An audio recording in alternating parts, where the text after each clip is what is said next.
كان عندها حق امي لما قالت لي شيل وشك اللي انت دافسه في البتاع المنيل ده. ده طبعا كان زمان، دلوقتي امي اصلا دافسه وشها في البتاع المنيل ده، هي وابويا والله. برين، ماذا سنفعل الليله؟ سنفعل ما نفعله كل ليله يا بنكي، نحاول السيطره على العالم. كركديه، بس انا مهبط شويه، معرفش هو كركديه ولا عناب. عناب بيتهيألي بيكون الساقع، لكن الكركديه هو السخن. السخن بيرفع الضغط والساقع بيوطي الضغط، وانا عامه ضغطي بيبقى واطي فبحتاج احيانا حاجه تعلي معايا. بس المهم، السلام والرحمه، يا رب صبحنا وربحنا. انا كنت جاي اقول لكم، يعني هو اعتراف صعب شويه انا عارف، بس هو انا مدمن.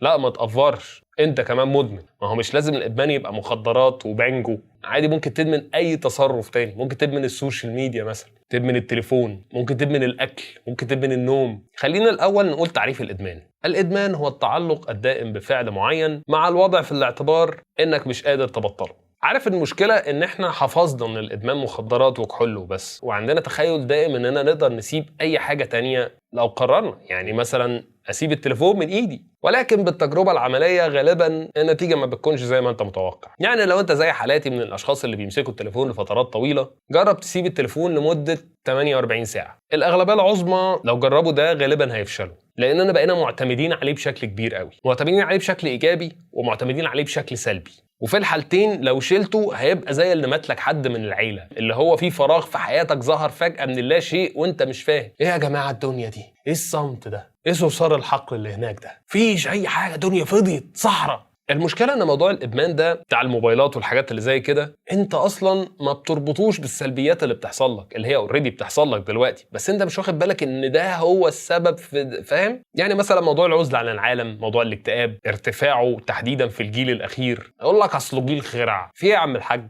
صلي على النبي كده وتعالى نشوف اسباب علميه، نتكلم بالعقل. ما جاش في بالك ان ممكن يبقى التليفون؟ بص افهمك. الإنسان لما بيتحرك، بيخرج، بيتعامل مع البشر، بيقوم ببعض التصرفات الاجتماعية، ده نفسيا بيخليه أحسن. هو طبيعته بني آدم اجتماعي، فأنت حطيته وسط الناس، منطقي جدا. هنفترض إن الفرهدة الاجتماعية دي مثلا في حفلة عيد ميلاد مثلا. في عصرنا الحالي أنت عادي جدا ممكن فاكس كل الكلام ده، صورة حلوة فيها تورتاية حلوة كده مع HBD هابي بيرث داي، واختصرتها عشان مكسل تكتبها اصلا. ساعات من عمرك قضيتها مع بشر انت اختصرتها في حاجة عملتها في دقيقتين. طبيعي ده هيكون مؤثر سلبي في حياتك، لان الفراغ ده انت مش عارف هتملاه في ايه، وبتملاه في التليفون فبتقرب منه اكتر، ففي الاخر بتدمنه اكتر، فالحوار بيبقى اسوأ. بلاش دي، تعال نتكلم على الناس الاجتماعية. في ناس اجتماعية وبتنزل الشارع وبتاع ومعرفش ايه، بس هم برضه مدمنين للموبايل. تعال نراجع نفس المشهد. الناس الاجتماعية اللي راحت حفلة العيد ميلاد، راحوا وقعدوا ايه كل سنه وانت طيب، كل سنه وانت طيبه وما اعرفش ايه والكلام الحلو اللي احنا عارفينه ده. 5 دقايق مزيكا شغاله، ناس قاعده على الكراسي، كل واحد ماسك تليفونه وقاعد بيتقلب. ما عادش فيه الرقص بقى والفرهده بتاعت زمان، ده كان ماضي وراح. ولكن لاجل الامانه في لحظه بيضحكوا فيها ويبتسموا قوي، وقت السيلفي، عشان بس نعرف ننزلها على السوشيال ميديا، الناس تصدق ان احنا بني ادمين مبسوطين وكده. وعلى فكره هو ما بيبقوش قاصدين، يعني هو ما بيبقاش قاصد اللي هو انا هثبت للعالم ان انا سعيد، لا لا لا، هو ما بيفكرش فيها كده، هو فعلا مش مدرك. يعني انا ببقى قاعد مع واحد صاحبي، هو قاعد جنبي بيبعت رساله لحد ايموجيز ضحك اللي هي العياط دي، عارفها انت؟ ايموجي سخيف جدا بالنسبه لي، انا ما بعرفش استخدمه بصراحه الا في ايه، في اضيق الظروف، لما اضحك بصوت. لكن ان صاحبي بقى قاعد جنبي عامل كده وحاطط ايموجي بيضحك بعياط، ما هو انت دلوقتي ما بتضحكش ولا بتعيط اصلا، في مشاعر انت كبتها اصلا انت مش واخد بالك، او انت بتكذب بقى، وده حوار تاني وبرضه من سلبيات الحاجات السوشيال ميديا والكلام. المهم خلصنا التصوير ورجعنا مسكنا التليفونات، وعلى وش كل واحد علامات لم ارها الا على وجه مالك ابن اختي اللي عنده 4 سنين لما بنشغل له التلفزيون بيبقى عامل كده، طول ما احنا مشغلين التلفزيون عامل كده. وطبعا الرياكشن ده بيتغير اول ما الكاميرا تيجي وتبقى ابتسامة عريضة. ايه يا اسطى تمام؟ حلوة الصورة ولا ناخد بوست تاني؟ لا استنى انا عندي حاجة احلى، صورني وانا مش واخد بالي.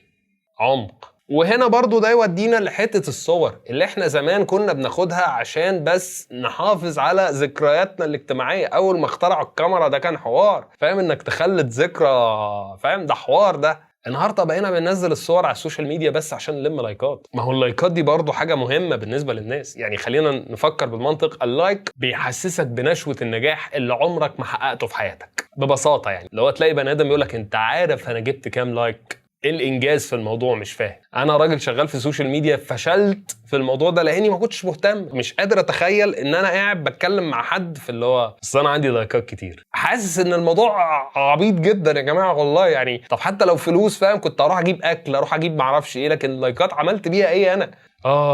كان عندها حق امي لما قالت لي شيل وشك اللي انت دافسه في البتاع المنيل ده. ده طبعا كان زمان. دلوقتي امي اصلا دافسه وشها في البتاع المنيل ده، هي وابويا والله، ساعه ما جابوا الموبايلات السمارت وهم باظوا خالص والله. ما خلوناش تتكلم بقى، مش عايزين نفضح الناس بقى. الفايده الوحيده من الموضوع ده ان انا بقى عندي القدره ان انا ارد لهم الطريقه اللي عملوها فيا طول السنين اللي فاتت، وده الفايده الوحيده من الموضوع. يقول لك عشان عيل وهبل يمسك في التليفون، ما طلع اي حد اهو في اي سن وباي عقل عادي اهو، ما فيهاش حاجه. طيب هو ازاي اصلا التليفون بيعمل كده؟ يعني ازاي قدر يسيطر عليهم زي ما قدر يسيطر عليا؟ يعني زمان كان في كونسبت فعلا اللي هو احنا عشان اطفال فبيضحك علينا باي حاجه، زي ما تخش محل حلويات كده، المصاصه دي انا عايز اجيبها. قسما بالله انا رحت مع ابويا قبل كده السوق، خليته يشتري لي باكت توم، كان في 4 تومات كده فوق بعض، كان شكله حلو قوي والراجل كان بيقول انه ياباني فاهم، فانا اشتريته وانا ما بحبش التوم اصلا، بس ياباني يعني فاهم الكلام. كنت طفل عبيط فقشطه، عنده حق والله، ممكن يكون التليفونات تستغل عبطنا، ولكن النتيجه العمليه بتقول ان هم كمان اتاثروا بده. طيب ليه؟ ازاي؟ انه الفراغ عزيزي المشاهد، ولا بلاش عزيزي دي بتاعت الدحيح، انها الفراغ يا المشاهد يا شهوده يا شهد مكرر عسل حلو اللي هو فخلاص انتوا كلكم شهد دلوقتي. بص يا شهوده، هو كل الموضوع في الفراغ. حاول ما تاخدش شهوده دي كاهانه وعيش معاه، انه الفراغ.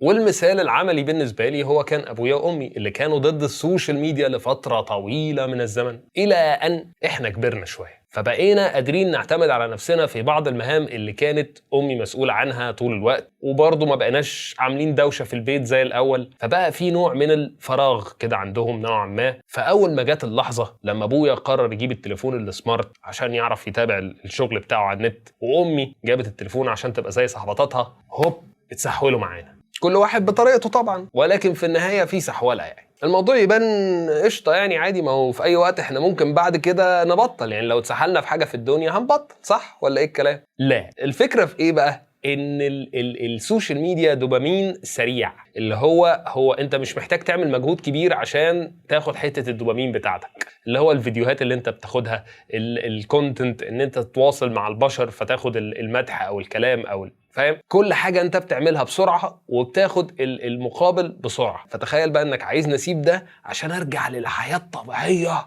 خد بالك اللي فيها الفرهده ونقوم ونعمل. طب ما ليه يا عم؟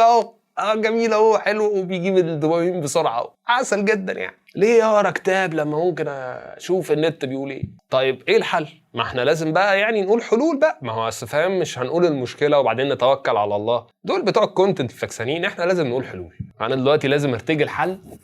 فيعني بص يا سيدي، خد مني دي، احنا محتاجين نستغنى عن التليفون ولكن احنا مش قادرين، فانت محتاج تبدل الموضوع ده شويه. يعني مثلا احنا مسحولين في النت، انا لما بروح المصيف مثلا، الشقه بتاعت عمتي في الساحل، بنروح هناك مفيش نت 4 ايام من غير نت، بنبقى مسحولين في الخروجات والمعرفش ايه، فما بيبقاش فيه زن كتير بسبب موضوع النت ده. فانت محتاج تعمل زي المدمنين في فتره التعافي، اللي هم برضو بتوع المخدرات والحاجات اللي زي كده، اللي هم بيعملوا ايه؟ بيعزلوهم، بيبعدوهم عن الموضوع لفتره وبيشغلوهم بحاجات تانية عشان ما يفكروش في الموضوع. احنا محتاجين نعمل ده بس من غير الدراما اللي بتبقى موجوده في المسلسلات. يعني اللي هو ببساطه جدا ان انت تبقى بتخرج اكتر، تقابل ناس اكتر، تتعامل اكتر، تشتغل اكتر، اي سحوله المفروض المهم تسحول نفسك لحد ما تنسى التليفون ده. ساعتها هتدرك ان طعم الحياه احلى بكتير كتير، لان الموضوع ببساطه ان انت كنت في الحياه، بعد كده لقيت الدوبامين السريع، بس لما ترجع هنا هتدرك الفرق ما بينهم، ان انت هنا سريع بس بينتهي بسرعه، لكن هنا بيدوم فتره اطول. فانت لما تجرب ده وبعدين ترجع لده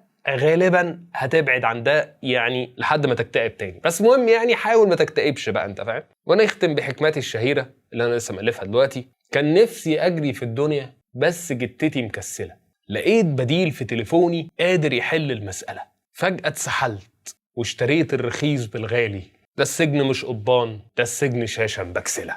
والله دي رباعيه تحسها كده قلب على حلمنتيشي شويه، بس يعني هو ده اللي جه في بالي دلوقتي، فعيش يعني فاهم، انبسط يعني، تقبل الموضوع بس. وفي النهايه لو قلت حاجه حلوه وعجبتك يبقى الثواب ليا، ولو قلت حاجه ما عجبتكش سامحني ويبقى الثواب ليك. في الاخر جمعيه ودايره والكل بيستفيد. سلام.